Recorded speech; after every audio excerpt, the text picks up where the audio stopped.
बताइए या earning season पर आप अपना व्यू दे या दीजिए। सो जो आगे का एस्टिमेट रिवीजन है जिस पे बात कर रहे थे, निफ्टी का हमारा ईपीएस अभी भी स्टेबल है 975 रुपए पे। अगर ये डिलीवर होता है तो करीबन 20% का अर्निंग्स ग्रोथ FY24 में आपको देखने मिलेगा निफ्टी में, जो कि बहुत ही मेरे हिसाब से अच्छा नंबर है।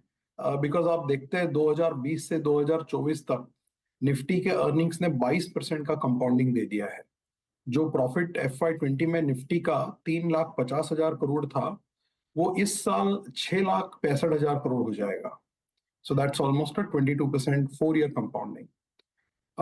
जो ब्रॉडर मार्केट्स है, जैसे अगर आप हमारा कवरेज देखते हैं उसमें से निफ्टी हटा देते हैं, तो थोड़ा सा अर्निंग्स रिवीजन है जो वीक हुआ है। So out of total stocks that we cover, 58 stocks ऐसे हैं जहां पे हमारा अर्निंग्स अपग्रेड हुआ है मोर देन 3% से for FY25, and there are 84 stocks जहां पे अर्निंग्स हमने डाउनग्रेड किया है मोर देन 3%। सो डाउनग्रेड ज्यादा हुए हैं compare to upgrade, but because large part of the earnings come from Nifty, वहां पे हमें डाउनग्रेड नहीं दिखे, इसलिए ओवरऑल अर्निंग्स फिर भी स्टेबल है। मैंने निफ्टी का नंबर आपको बताया। अगर आप मेरा कवरेज यूनिवर्स देखते हैं तो ये पहला साल होगा जहां पे मोतीलाल ओसवाल कवरेज यूनिवर्स का total profit pool 10 lakh crore से ज्यादा होगा। हमने लास्ट ईयर 8.5 लाख करोड़ का प्रॉफिट किया था, हमारे जो टोटल कंपनीज हम कवर करते हैं। इस साल वो 11 लाख करोड़ प्रॉफिट करेंगे, 10.96 lakh crore to be precise. यहाँ पे जो कंपाउंडिंग आपने देखी है, मैंने निफ्टी की आपको बताई है 22% हुई है 4 साल में। हमारे कवरेज यूनिवर्स की जो कंपाउंडिंग है प्रॉफिट की, वो 27% है। जो 4,28,000 करोड़ था प्रॉफिट FY20 में, वो इस साल 10,96,000, तो लगभग लगभग 11 लाख करोड़ का प्रॉफिट हम कर लेंगे। और अगले 2 साल का भी जो हमारा अनुमान है, करीबन 15 से 16% का अर्निंग्स ग्रोथ का एस्टिमेट है। तो हम 11 लाख से 15 लाख करोड़ के प्रॉफिट पूल की तरफ बढ़ रहे हैं, और निफ्टी में ऑलमोस्ट 10 लाख करोड़ तक का प्रॉफिट पूल होने की आशंका है FY26 में। ओके, नहीं मैं उस काफी स्ट्रॉन्ग, बिल्कुल उस पे मैं आ रहा था। आपका इस साल का आपने बोला 975 का एस्टिमेट है, और 22% की कंपाउंडिंग रही है निफ्टी में, ठीक है ना, निफ्टी के अर्निंग्स में। तो अगले साल आप 17% क्यों लेके चल रहे हैं? 1142 है आपका। मैं सोच रहा था कि अगले साल भी 22% हो जाएगा तो हम करीब करीब 1200 पे पहुंच जाएंगे। नहीं। सो अनुज, इसमें दो चीजें हैं। एक तो आपका बेस काफी बढ़ गया है, दूसरा अगर आप थोड़ा सा नंबर्स की अंदरूनी जानकारी देखेंगे तो आपको पता चलेगा कि FY23 में थोड़ा मार्जिन हिट हुआ था सारे कंपनीज का, क्योंकि कमोडिटी प्राइसेस बहुत बढ़ गई थी रशिया यूक्रेन क्राइसिस के बाद। तो उस वजह से FY23 में निफ्टी के अर्निंग्स केवल 10% ग्रो हुए थे। और FY24 जो है वो एक ईयर ऑफ मार्जिन रिकवरी है। जो 23 में ग्रॉस और एबिटा मार्जिन ऑलमोस्ट डिकेडल लो पे पहुंच गए थे, वहां से हमने FY24 में काफी स्ट्रॉन्ग रिकवरी दिखी मार्जिन की।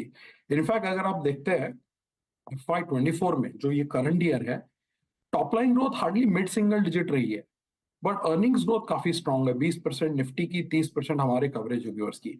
अब आगे जाके क्या होगा FY25 में, ये जो मार्जिन है ये बेस में आ जाएंगे आपके, राइट? तो अब जो परसेंटेज ग्रोथ है थोड़ा सा कम दिखेगा आपको बॉटम लाइन में, और टॉप लाइन में थोड़ा सा रिकवरी दिखेगा। सो जो रेवेन्यू ग्रोथ है वो हो सकता है 10-11% हो जाए, और जो प्रॉफिट ग्रोथ है वो करीबन 15-16% उनको दिख रहा है।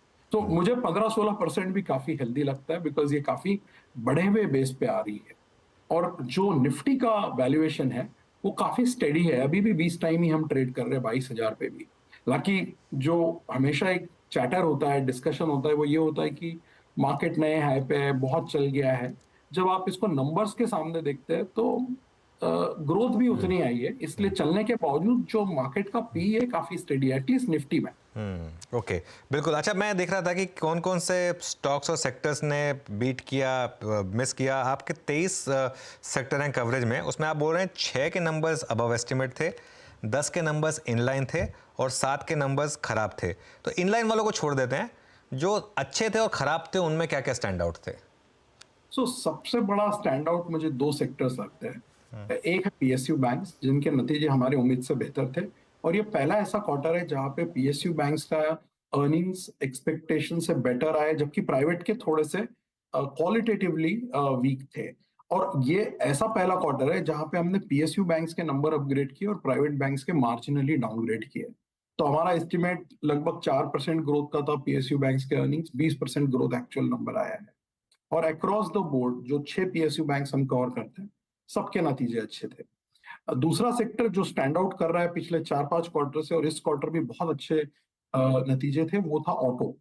सो ऑटो में हमारा एक्सपेक्टेशन 35% प्रॉफिट ग्रोथ का था, एक्चुअल नंबर आया है 60%।